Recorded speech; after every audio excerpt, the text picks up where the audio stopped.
दिसत नाही. त्या क्रूर कर्मानं, त्या नराधमानं, त्या गुरुनिशानं माझ्या अंबिकेच्या अमृत लचके तोंडले असते. होय, माझी बाळ या जगात नाही. माझी अंबिका या जगात नाही. माझ्या बाळेचं रक्षण मी करू शकलो नाही. बाप म्हणून मी समर्थ ठरलोय. मग जिथं माझी बाळ या जगात नाही तिथं माझा तरी जगून काय उपयोग.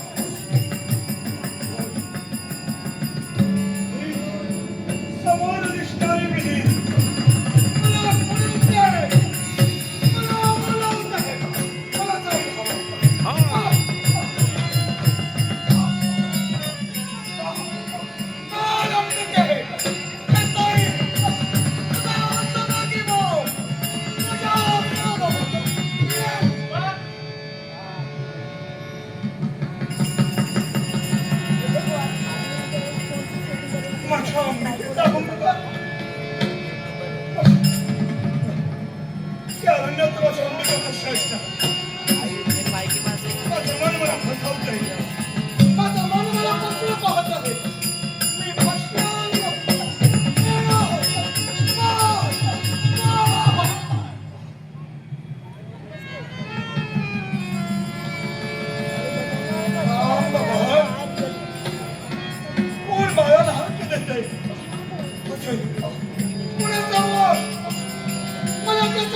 आई अंबे जगदंबे, आई अंबे जगदंबे,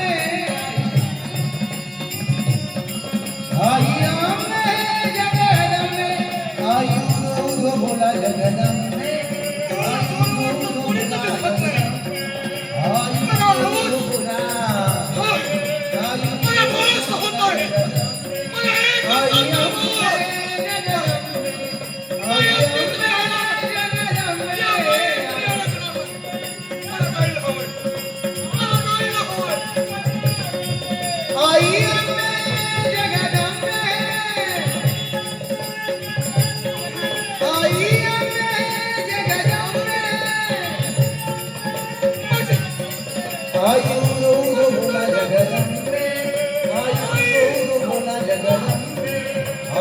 गो भोला, आई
सेवा मानून घे आई, सेवा मानून घे आई, सेवा मानून घे आई.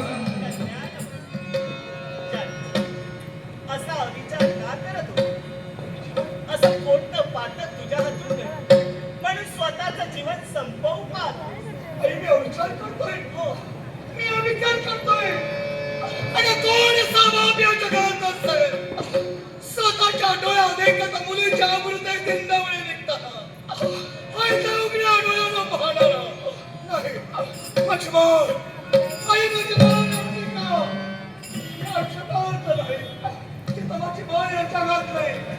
तमाशा लावून काय उपयोग? म्हणून आई तुझ्या हातावर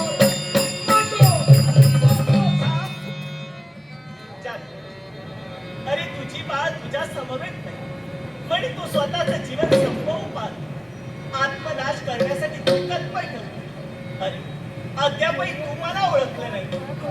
हो मी तुला ओळखलं नाही. अरे अंबिका म्हणजे आणि ही तुळजा भवानी म्हणजे कोण? आई तुळजा भवानी म्हणजे जगाची माता, या विश्वाची माता. आणि अंबिका म्हणते मछले आई माझी लेक होय. अंबिका तीच भवानी आणि भवानी तीच अंबिका. अंबिका तीच भवानी, भवानी तीच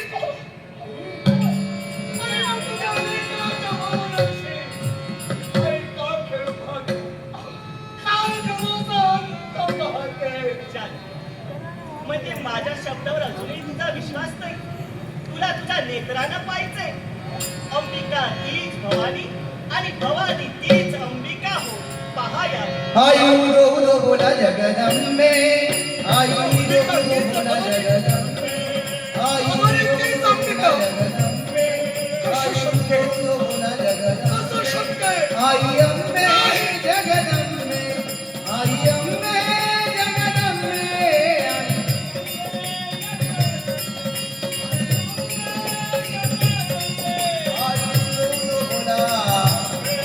आयु उदो बोला जगदंबे, आयु उदो बोला जगदंबे, आयु उदो बोला जगदंबे, आई अंबे जगदंबे, आई अंबे जगदंबे, आई अंबे जगदंबे, आई अंबे जगदंबे, जगदंबे जगदंबे. सत्य समजलं. सत्याची प्रचिती आली नाही. हा, आई हा सारा प्रकार तरी काय म्हणावा नाही. हे जाणे. याच्या मुळाचे कारण शनिदेव. शनिदेवाचं आगमन या तुळजापुरापर्यंत झालं. त्यांनी माझ्याजवळ विनंती केली, हे माते, माझ्या शरीराला होणारा दाह शांत कर. मी त्याला सांगितले, योग्य वेळ का स्थळ येतात तुझ्या शरीराला होणारा दाह मी शांत करतो. ऐकला नाही. त्यांनी माझ्याशी संघर्ष केला. त्यात सूर्यदेवाचं आगमन तिथपर्यंत झालं. स्वतःच्या पुत्राची इच्छा परिपूर्ण करण्यासाठी त्यांनी माझ्याशी संघर्ष केला. त्या संघर्षात देवर्षी नारद मामुनीचं आगमन झालं.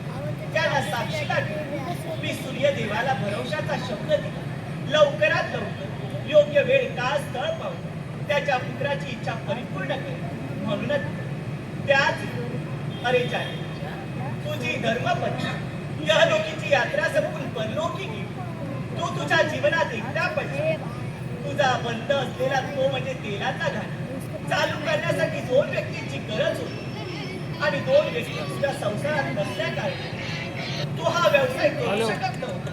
म्हणूनच दुःख दारिद्र्य तुझ्या जीवनी अगदी उभं होतं आणि त्या दुःखाला तरी सुद्धा एकनिष्ठेने मातेची तू भक्ती केली आणि या माझ्या भक्तासाठी मी एका बालिकेचं रूप घेतलं आणि तुझ्या घरी येतीच आहे.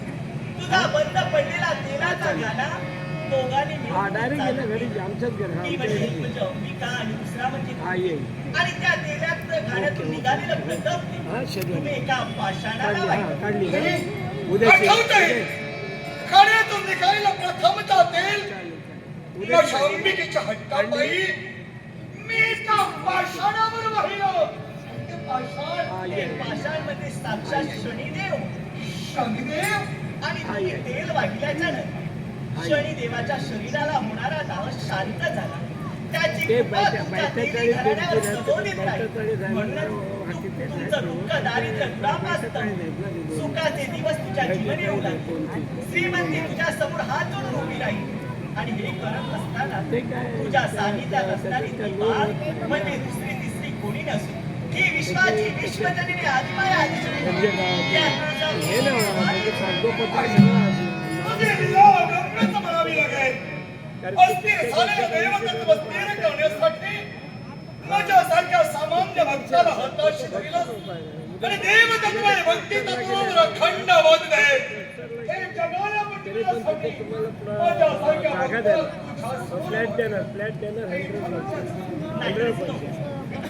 अरे तुझ्यासाठी या भवानी एका बालिकेचं रूप घेतलं. तुझ्या घरी वावरती झाली. तुझे दुःखाचे दिवस सुखाचे दिवस या भवानीला प्राप्त करून घे. आणि म्हणून एकनिष्ठेने तू माझी भक्ती केली. ती तुझी भक्ती या मातीच्या चरणावर रुजू झाली. सांग बरं, अशी तुझी कोणती इच्छा आहे की या मातेनं परिपूर्ण करायला? आई अपेक्षा नसताना सुद्धा अनपेक्षितपणे माझ्या जीवनात जे जे काही हवंय ते प्राप्त करून तू मला दिले.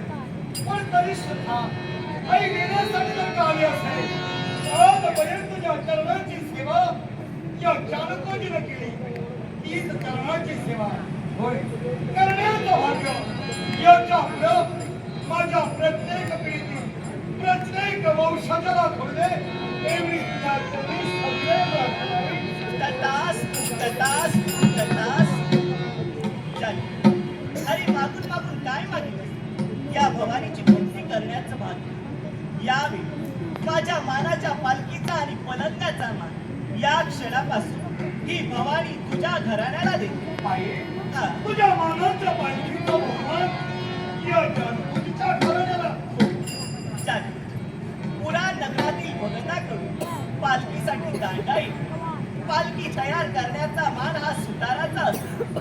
त्यासाठी लागणारे खिळे हे लोहाराकडून येते. पालखी तयार झाल्याच्या नंतर जंगमधरानं पालखीला गोंडे लावले आणि पालखी सजून तयार झाल्याच्या नंतर तांबोळी घराण्यानं पानाचा विडा दिल्याच्या नंतर शेटे घराण्यानं स्कंद दिल्याच्या नंतर माझी मानाची पालखीची मिरवणूक सुरुवात होईल. या तुळजापुरात मानाच्या पालखीची मिरवणूक झाल्याच्या नंतर मी तू पाठविलेल्या पलंगावर 5 दिवस निद्रा घेईन आणि 5 दिवस निद्रा परिपूर्ण झाल्याच्या नंतर मी सीमालंघन करेन. आणि ही प्रथा जानकोजी देवकर भगत तिळांचा तेली यांनी चालू केली. म्हणून याच्या पुढे बाळ तुला या भवानीचा भक्त या नगरचा तेली म्हणून सारेजण ओळख. मीना सुरेश तुझ्या चरणाची केलेली सेवा म्हणून या नगरचा तेली हा बहुमान या क्षणापासून तू मला प्राप्त करून दिलास. आई खरंच तू तुझ्या लिहिलेल्या साऱ्या जगाला दाखवून दिलास. एका सामान्य भक्तानं केलेली भक्ती सार्थकी लावण्यासाठी या विश्वात दैवतत्व काय करू शकतं? या विश्वात प्रत्येकाच्या घरी जन्माला येणारी कन्या ही देवी समान होय होय या विश्वाच्या आई समान होय. आणि म्हणून ही विश्वाची नारी शक्ती ही विश्वाची सृजन शक्ती या विश्वाची प्रसव शक्ती या विश्वाचा खरा भक्कम आधार आहे. ह्याच या तुझ्या लिहिलेल्या साऱ्या जगाला कळले. आणि म्हणून आज सार्थ अभिमान मला वाटलाय केवळ माझ्या जीवनाचा उद्धार करण्यासाठी एका बालिकेचं रूप घेऊन तू माझ्या कुळांचा उद्धार करते झालीस. म्हणूनच आई याच्या पुढे प्रत्येकाला मी अभिमानानं सांगेन, प्रत्येकाला मानानं मी सांगेन, या विश्वाची माता या विश्वाची आई माझ्या सारख्या सामान्य भक्तासाठी झाली. हो झाली. लेक माझी तुळजा भवानी, लेक माझी तुळजा भवानी, लेक माझी तुळजा भवानी. मानवा भक्ती मार्ग बरवा, मानवा भक्ती मार्ग बरवा.